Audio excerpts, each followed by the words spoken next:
A grandmother in Manila opens her phone and sees the first photo of her newborn grandson, born that morning in Toronto. She gasps. She wipes her eyes. To her, the picture just appeared, instant and personal, like the baby was handed right across the kitchen table. But that one image did not travel as one thing. It was smashed into thousands of tiny numbered pieces. Those pieces raced along different paths, some of them crossing the pitch-black floor of the Pacific Ocean, before being rebuilt so perfectly that not one single pixel was lost. In the next 10 minutes, I am going to follow those pieces, all the way from her son's phone to her eyes, and show you the wildest relay race you never knew was happening. Here's the strange part. The internet cannot actually send your photo as one solid picture. A big file pushed as one giant block would clog the wires and hog the road, so nobody else could get through. And if any part of it got lost along the way, the whole thing would have to start over from the very beginning. Picture mailing a wedding album as one huge, fragile sheet of glass, then praying it survives an ocean crossing without a single crack. One bump and you start again. That is a terrible way to move anything important across a planet full of crowded, unreliable connections. So the network needs a different trick. It needs a way to break your photo into small pieces that can each travel on their own, survive a few of them getting lost, and still come back together in the exact right order on the other side. So here is the one idea the whole video hangs on. The internet does not move pictures. It moves tiny numbered pieces called packets, and it trusts them to find their own way. Think of each packet as one puzzle piece sealed inside its own little envelope. On the outside of that envelope is written 3 things: where it came from, where it is going, and its number in line, like piece 847 of 3,500. That is the magic. Because every piece carries its own address and its own number, the network never has to keep them together. It can grab each envelope and fling it down whatever road is fastest at that exact second. The finished photo does not exist anywhere in the middle. It only exists on the 2 ends.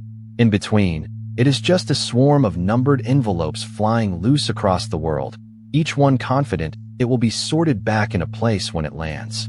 Your photo starts as one file on the sender's phone, and before it goes anywhere, the phone quietly slices it into thousands of small packets, each one holding just a tiny sliver of the full image, and wraps each one in labels, an inside label carrying its sequence number so the receiver knows the exact order, and an outside label carrying the destination address that every machine along the way will read to steer it. Those packets leave the phone as invisible radio waves to the nearest Wi-Fi router or cell tower, then drop onto the real backbone of the internet, glass fibers thinner than a human hair carrying data as pulses of light. Quick pause. Ask yourself, if the pieces all leave at once and go different ways, how do they ever end up in order? Hold that thought. The answer is coming. At every junction sits a machine called a router, and its only job is to read the outside address, glance at its map of the network, pick the best next hop, and shove the packet onward. And it makes that choice fresh for every packet that passes through. Because each router decides on its own. In the moment, 2 pieces of the very same photo can take completely different routes, one diving through an undersea cable across the Pacific and another looping through a whole different country, and neither one knows or cares where its siblings went. When a packet finally reaches the far side of the world, the receiving phone reads its sequence number and lays it down in its correct slot, slowly filling in the picture piece by numbered piece. And if one piece never shows up, dropped somewhere in the noise, the phone does not panic or restart the whole photo. It simply sends a quick note back asking for that one missing packet to be resent, and only that one. Once every numbered piece is present and lined up in order, they lock together into the complete image, and Grandma sees her grandson, whole, sharp, and flawless, with not a pixel out of place. Now let me make the scale real, because this is the part that stuns people. When your photo crosses an ocean, it almost never goes up to a satellite. Over 95% of all the world's internet traffic between continents travels through cables lying on the actual seafloor. There are roughly 1.4 million kilometers of these undersea cables wrapping the planet, which is enough to loop all the way around the Earth about 35 times. Some of them rest kilometers down, as deep as Mount Everest is tall, in cold, crushing darkness where sunlight has never reached. And a single cable, no thicker than a garden hose, can carry the equivalent of many millions of photos every second, all as flickers of light bouncing down glass.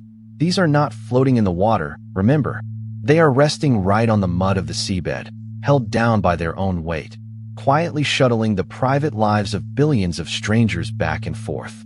So when that Toronto baby photo crossed to Manila, its thousands of pieces very likely plunged thousands of meters below the surface of the Pacific, sprinted through glass at close to the speed of light, and surfaced on the other side of the planet in under a second.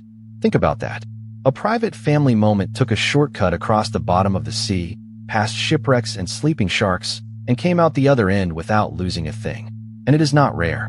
Every single day, people around the world share well over 6 billion photos and messages, and each one gets shattered into pieces and rebuilt with this exact same quiet, flawless choreography, over and over, without anyone ever noticing.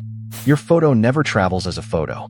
It travels as thousands of numbered packets racing separate paths, some across the floor of the ocean, and it only becomes a picture again the very instant it arrives. The whole thing feels like magic only because you never see the pieces. Subscribe to Tech with Joel for the hidden machinery behind the everyday moments you take for granted, explained fast and in plain words. Here is my question for you. What other thing on your phone feels totally instant, but is secretly doing something wild behind the scenes? Drop it in the comments, and I might break it down next. And next time we follow a different journey, the full path of your voice on a phone call, and why someone half a world away can sound like they are sitting right next to you. Subscribe to Tech with Joel.